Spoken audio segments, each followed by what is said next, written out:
This was a fraudulent trial, a bad verdict, an unjust sentence, and it has now been followed by judicial murder. I don't think that is acceptable. I see no way in which it can be defended. And if the Harare principles mean anything, I do not myself see how Nigeria can stay in the Commonwealth until they return to democratic government. Governments around the world discussed sanctions against Nigeria, but 5 days after the hangings, Shell announced their commitment to the liquefied natural gas project, the largest development in Africa. With me is one of the directors of Shell Nigeria, Emeke Achope. Good morning to you. Good morning. Shell were under pressure to pull out. It would be a tragedy for Shell or for anybody else to use one single event to make a decision of that nature. It would be a tragedy for Nigeria. The project has gone ahead, and it is intended that the gas pipeline will pass through Ogoni. But recent revelations have increased the controversy surrounding Shell's presence on the Niger Delta.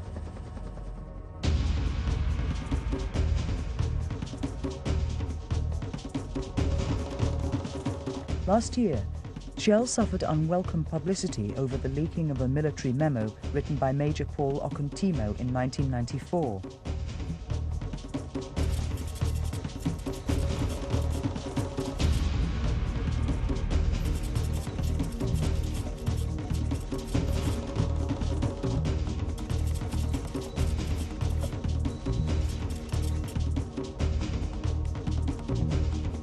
Shell denied any connection and expressed their disapproval of any such military operations.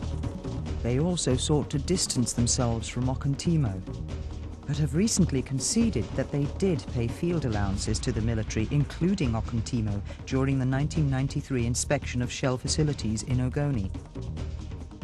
A few weeks after the beginning of the trial of Ken Saro-Wiwa, a private meeting was held at Shell Centre in London between 4 senior officials of Shell, a Nigerian Army colonel and the Nigerian High Commissioner, in which it was discussed how they could jointly counter the publicity surrounding the Ogoni campaign.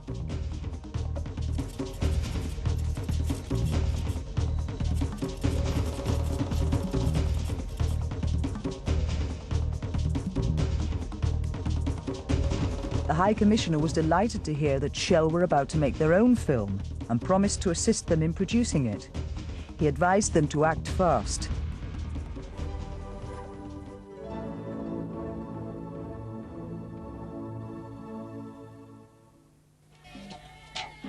The film set out to comprehensively rebut Mossop's criticisms, including Shell's lack of commitment to local communities. Some $20 million is spent annually on community projects. Help is given to improve infrastructure.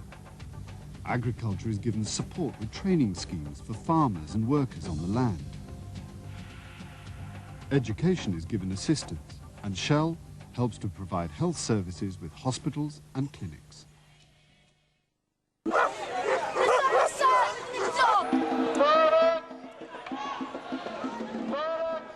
Despite Shell's efforts, during the summer, protests intensified.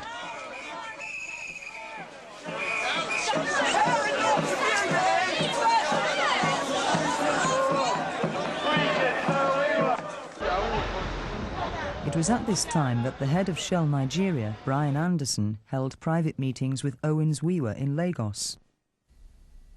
And I asked him again about my brother and the other detainees for their freedom. And he said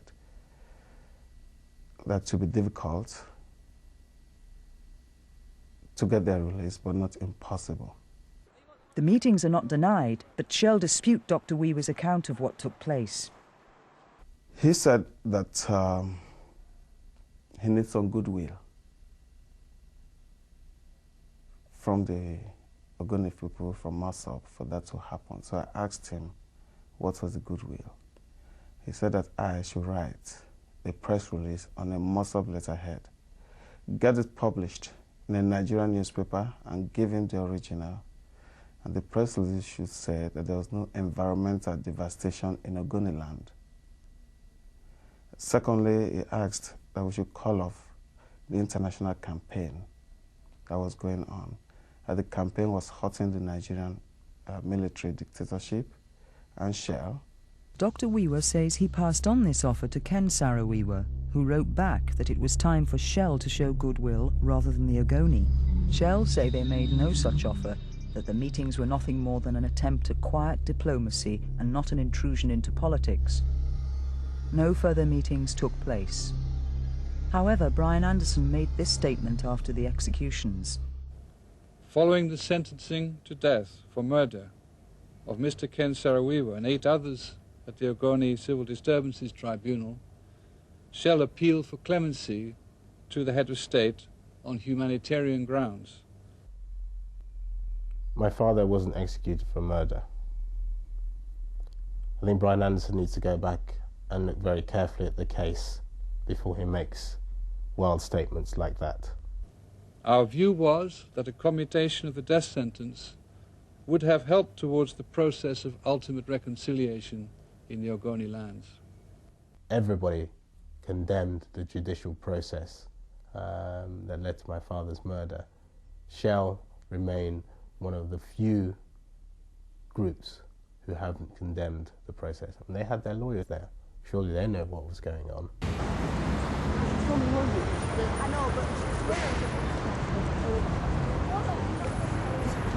I urge all of you here to keep the pressure on Shell to accept the responsibility for what has happened in Ogoni and what is still happening. Solidarity forever! Solidarity forever! Solidarity forever! We must always fight for our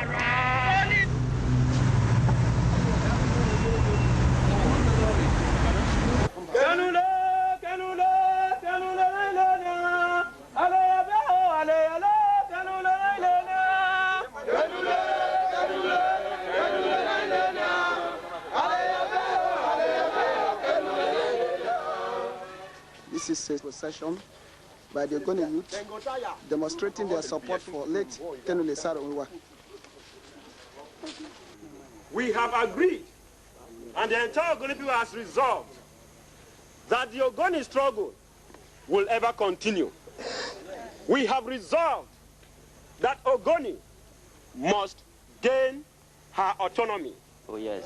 We have resolved that Shell will no longer come back to Ogoni land. Yeah. Soldiers lined the main roads and fired upon unarmed demonstrators.